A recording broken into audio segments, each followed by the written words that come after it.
আজ একটা নতুন রেসিপি নিয়ে এলাম রান্নার। আজ বানাবো একটু ফুলকপি দিয়ে চিংড়ি মাছ একসাথে সব তুলে দেবো। কড়া একটু গরম হয়ে গেছে, তেল দিয়ে দিচ্ছি, সরষে তেল। চিংড়ি মাছ দিয়ে দেব, চিংড়ি মাছটা দিয়ে দিচ্ছি।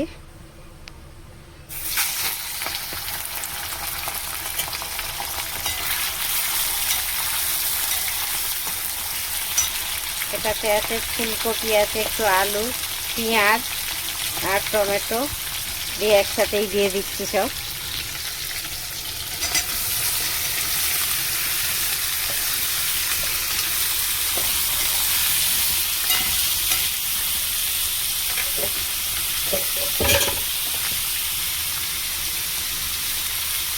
হলুদ গুঁড়ো, লঙ্কার গুঁড়ো, ধনের গুঁড়ো,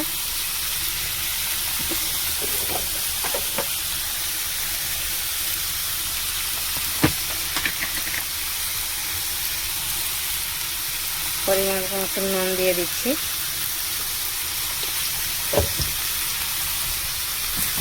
একসাথেই সব দিয়ে দিচ্ছি। এবার তো নেড়ে ঢেকে দেবো, এটা কম আঁচে হবে, ধীরে ধীরে হবে। হ্যালো বন্ধুরা, আমার হয়ে গেছে ফুলকপি, আলু আর চিংড়ি মাছ দিয়ে একটা মাখা মাখা সবজি হয়ে গেছে। আবার ঢেলে নেব, হয়ে গেছে, বন্ধ করে দিচ্ছি। ভালো লাগলে লাইক কমেন্ট শেয়ার করবেন জরুর। Thank you, by.